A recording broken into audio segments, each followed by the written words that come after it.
नमस्कार दोस्तों। लोकसभा में विपक्ष के नेता राहुल गांधी ने रविवार को डलास में टेक्सास विश्वविद्यालय में छात्रों के साथ बातचीत के दौरान ये कहा कि आप 1-2% लोगों को सशक्त बना करके भारत की क्षमता में इजाफा नहीं कर सकते हैं, क्योंकि वर्तमान समय के अंदर दोस्तों हम ये देखते हैं कि लोगों के अंदर जो कौशल है, जो स्किल है, वो कूट कूट के भगवान ने भरा है, बट उनको अपॉर्चुनिटी नहीं मिल पाती है। अगर दोस्तों कभी आप इंस्टाग्राम वगैरह देखते होंगे या फिर कभी यूट्यूब वगैरह देखते होंगे कि आपने देखा होगा कि लोग अपने इस स्किल की बदौलत अपने छोटे से घर को कैसे एक ताजमहल के जितना बड़ा बना देते हैं, सभी सामान अच्छे से फिट कर देते हैं। ऐसी बहुत सारी चीज़ें हैं। और यहाँ पर कोविड के बाद से जो स्किल से संबंधित जो वीडियो हैं, जो आम जनता के अंदर जो स्किल है, वो उभर करके सोशल मीडिया के माध्यम से हम आम जनता के सामने पहुँचा, जिसकी हम कल्पना भी नहीं कर सकते हैं। मतलब कूड़े कबाड़े से लेकर के आप कूड़ा कबाड़े का भी इस्तेमाल कर सकते हैं, हमने ये सीखा। और यहाँ पे दोस्तों इस समय विश्वविद्यालय के अंदर, ठीक है, अपने संबोधन के दौरान, अपनी स्पीच के दौरान इन्होंने ये कहा कि कौशल का सम्मान करके तथा कुशल लोगों को वित्तीय और तकनीकी सहायता प्रदान करके भारत की क्षमता को हम लोग उभार सकते हैं। क्योंकि लोगों के पास स्किल तो है, लेकिन उनके पास उस स्किल को अप्लाई करने के लिए, इम्प्लीमेंट करने के लिए पैसा नहीं है, राइट। और राहुल गांधी अमेरिका की 4 दिवसीय अनौपचारिक यात्रा पर इस समय गए हुए हैं और इस दौरान वे डलास, टेक्सास और वाशिंगटन की यात्रा करेंगे और भारतीय मूल के लोगों एवं युवाओं से बातचीत करेंगे।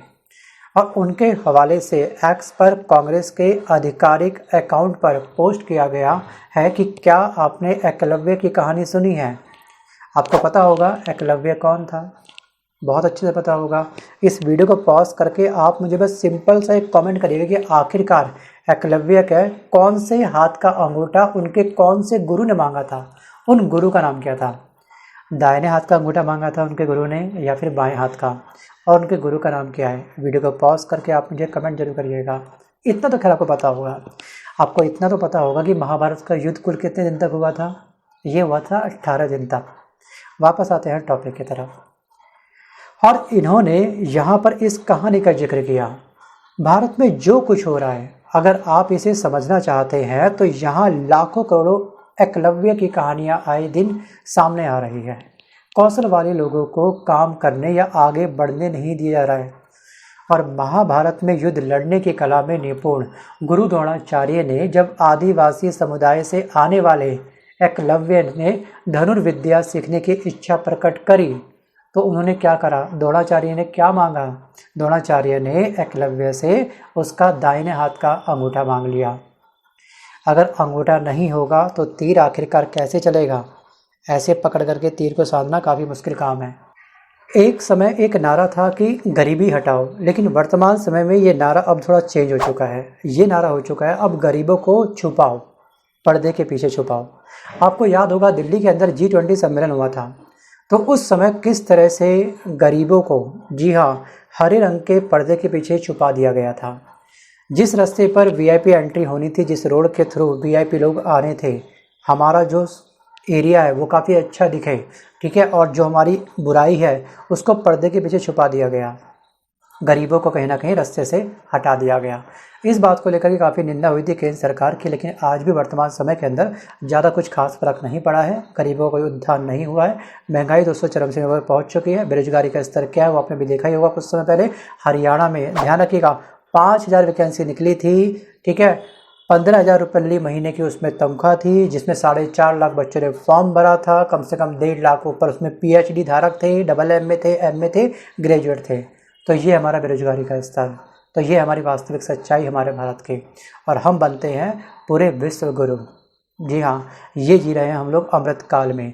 और अमृत काल की क्या परिभाषा होती है ये आपको बखूबी पता होगा। अमृत काल दोस्तों वो दौर होता है जिसमें हर इंसान के पास बेसिक सुविधाएं होती हैं।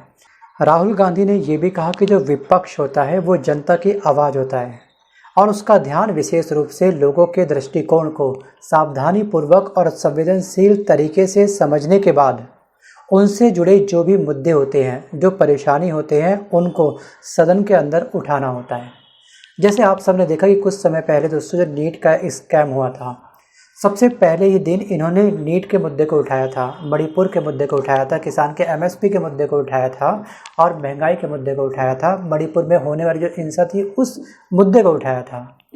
लेकिन कभी कभी दोस्तों ऐसा होता है कि सदन के अंदर ही इनके माइक को म्यूट कर दिया जाता है। जी हाँ, जो मेन जो पॉइंट है, जो मुद्दे हैं, ज़मीनी हकीकत जो वास्तविक रूप से है, उसको दबाने का प्रयास होता है लोकसभा स्पीकर के द्वारा, अध्यक्ष के द्वारा, ओम बिरला जी के द्वारा। ये हमने अभी कुछ समय पहले भी बखूबी देखा होगा, एक बार नहीं, दो बार नहीं, कई बार ऐसा हो चुका है। दोस्तों ये है हमारी वास्तविक हकीकत भारत की। लेकिन अब बदलाव के कुछ हमको आसार दिख रहे हैं, लेकिन ज़मीनी हकीकत को सही तरीके से चेंज करने में समय लगेगा।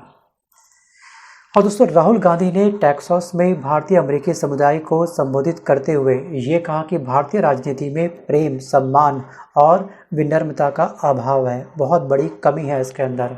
और इन्होंने ये भी कहा कि मुझे ऐसा लगता है कि हमारी राजनीतिक प्रणालियाँ और दलों में जिस चीज़ का अभाव है वह प्रेम, सम्मान और विनम्रता का है। सभी मनुष्य से प्रेम जरूरी नहीं कि केवल एक धर्म, एक समुदाय, एक जाति, एक राज्य या एक भाषा बोलने वालों लोगों से ही हो। क्योंकि यहाँ दोस्तों पहले एक नारा था, आपको याद होगा, हिंदू, मुस्लिम, सिख, ईसाई आपस में सब भाई भाई। लेकिन इन सभी धर्मों के बीच में एक ऐसी दीवार खींच दी गई है, हमारे माइंड में एक ऐसी दीवार बना दी गई है कि अगर हमारे सामने किसी दूसरे धर्म का व्यक्ति कोई अगर आता है तो हम उसको हमेशा नेगेटिव दृष्टि से ही देखते हैं। Think about it. दोस्तों एक कविता है, जाति है कि जाति नहीं। दोस्तों यहाँ पर उत्तर प्रदेश के अंदर जातिवाद का जहर लोगों के माइंड के अंदर इस तरह से घोलने का प्रयास हो रहा है कि कुछ समय बाद ऐसा ना हो जाए कि जाति की दीवार भी हमको सरजमी के ऊपर बढ़ती हुई नज़र आने लगे। अब तक केवल धर्म की दीवारें थी। मैं मानता हूँ कि दूसरे धर्म ने काफ़ी गलत किया है, जी हाँ, हमारे को कहीं ना कहीं बहुत ही हानि पहुँचाई है, बट इसका अर्थ ये नहीं कि हम दीवार खींच दें।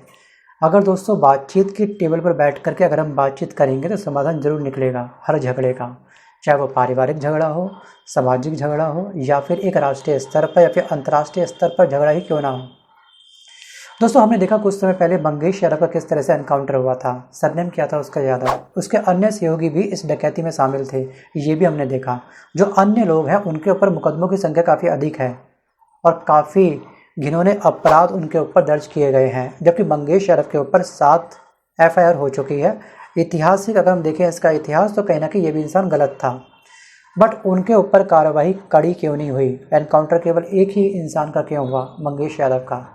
और ये सवाल लगातार दोस्तों जो राजनीतिक सियासत है इसके तापमान को बढ़ाते जा रहा है।